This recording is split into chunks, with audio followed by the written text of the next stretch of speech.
Okay, welcome aboard. Today we will be taking out an F-14 Tomcat with an F-15 Eagle. Tomcat is equipped with 4 Phoenix missiles, 4 Sparrow missiles, and 2 Sidewinder missiles. Phoenix has an incredibly long range, yet turns about as well as a dump truck going 300 miles an hour on ice. It's not a very accurate missile, yet its incredible speed can sometimes catch you unawares. Our goal is to not be caught unawares and react quickly and effectively to dodge the Phoenix missile, or maybe more Phoenix missiles. The Sparrow missile that the Tomcat carries is a whole different animal. It requires that we actually outmaneuver it for a lengthy period of time. We actually need to bleed off its energy or somehow make him lose his lock, because Sparrow will stop tracking once he loses his lock. Hopefully we won't see too many of those, because our own AIM-120 AMRAAM missile should have gotten him by then. That's an active radar homing missile that uses its own radar to find the target once it gets close enough. So he could break our lock. Fine. It's okay if he breaks our lock, because our AMRAAM will get its own lock and keep going after him. And I don't think you can break an AMRAAM lock without doing some heavy maneuvering. And if we fire it close enough, he shouldn't be able to do heavy enough maneuvering to get out of its way. So, without further ado, let's get into the cockpit, shall we? Alrighty here. Right off the bat, we notice that the Eagle cockpit has a number of instruments that are here to help us identify threats, issues, where the target is, etc. Number 1 on the left side is that big green display. That's our radar. That's what we're going to use to find the target. You can see I've already got him locked. On the right is the radar warning receiver. That is probably the most important screen in this entire tutorial. It tells us if the Tomcat is firing at us, if he is locked on us, if he is a Tomcat or not, how close he is, what kind of missiles are coming at us, all kinds of stuff. Currently, from what we can see on it, I've got it paused right now, but you can see that if I unpaused it anyway, if I unpause it, you can see that it's flashing, and just a little while ago you heard this that sound, which means that he has fired a missile at us and is currently guiding it home. At this kind of range, that has to be a Phoenix. No doubt about it, it has to be a Phoenix missile. So that means that there's this bloody great big missile coming at us, raining down from 100,000 feet, and there's nothing we can do about it right now.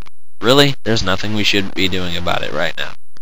Right now, our entire job is to just lock him up on the radar, which I've already done, and just check out the scenery. There is really, honestly, nothing else we can do for the moment. It'll take a long time for him to get here. So, let's discuss what we're going to do when that missile goes active.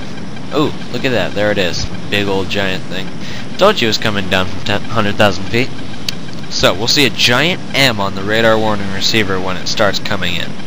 That will be our cue to start going. Ah, here it is right now. What we're going to do is, we're going to do a violent maneuver really soon here, and hopefully that will make the Phoenix fly right by. At this range, I'm pretty sure we can dodge it. There's no reason why we shouldn't. So what we're going to do, we're going to turn on the ECM to make the missile a little stupid. Yeah, missile's not going to be able to work as good with the ECM going on. It'll still work, just not as well.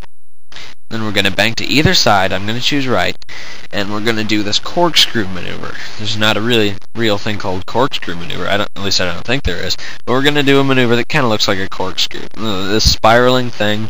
If this was a Sparrow, we'd do it a lot longer, but because it's a Phoenix, we've really got not much time to even do more than half of a little screw cork thing. So, let's see how that unfolds. Alright, so ECM on, bank right, pull, start punching chaff, and there it goes. It slipped right behind us on the radar warning receiver thing. Okay, that bled off a little speed. Let's get back up to 440 or so, and flip off the ECM, there we go. And let's wait for his next move. Okay, let's review that here. We banked the other way, and the Phoenix flew right by. From a different perspective, Phoenix sees an eagle, fresh prey, and it turns too quickly. Oh. Alright, let's see what he does now. Wait for him to fire. There it is, it's a Phoenix. Has to be a Phoenix. No way a Sparrow can get us at this range. Alright, because this one's so much closer, his rocket's still going to be going, so he's going to be going fast. Phoenix, I mean. Phoenix is going to be going fast when it goes active, so we're not going to have very much time at all to do this. Harder maneuvers, more chaff. Let's be ready. There it is. Okay. ECM is on. Afterburners on. Turn. Oh crap. Low on speed. Chaff. Ooh, man, look at that. Okay, let's see how we did on this one. And ooh, that was a lot closer. And he was going fast too. And again, from the Phoenix's view, let's see how it did. And it's close. Okay, so he's fired a Sparrow at us. Remember, we have to do a longer corkscrew for this. We're in AMRAAM range, but don't fire quite yet. Okay, there we go. AMRAAM's away. We wanted to fire a little while after so we could get more energy on that missile. And you'll notice I'm doing the corkscrew thing yet again. Works just as well for Sparrows as it does for Phoenix, except not as well. Don't worry, I know that doesn't make sense. Okay. Wow, he's lost lock on us, but we've lost lock on him. Let's go bore sight and see if we can't hunt him down. Alright, so we got him visual. Put him in the bore sight. He's going perpendicular to us, so it's kind of hard to get him. Switch to Sparrow, and oh, look at that. First AMRAAM got him. I'm glad we didn't fire that Sparrow, or else it would have been a wasted missile. And there he goes, right into the ocean. So that's how we dispatch a Tomcat. Do a little victory roll there. I always love to do the victory roll with the flares. Alright, so now you should have seen how to destroy an F-14A Tomcat under AI control in Lockon, Flaming Cliffs, under excellent difficulty, using Phoenix missiles. And Sparrow's poor guy didn't even get to use the Sidewinders. So, we have seen that AMRAAM provides a pretty good advantage for the Eagle. Had we been using Sparrows only, when we lost that lock, we would have completely missed. That Sparrow would have gone ballistic and not hit.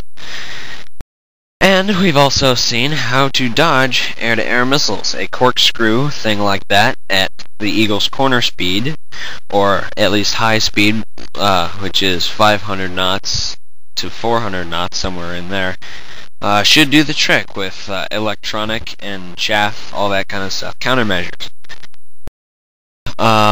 Couple of notes. One, I did not use external views for anything. It was just based on a track file, and I just used a couple of after pause things in a couple of places using screenshot feature. And another very important note. This method, using the corkscrew at that speed, is very, very difficult, if not impossible to do, with Lockon's GFX set to realistic. Fighter pilots almost unanimously say that Lockon GFX are extremely unrealistic, and reduced is actually more realistic. It's woefully inaccurate, but realistic is worse. It's just absolutely hopeless.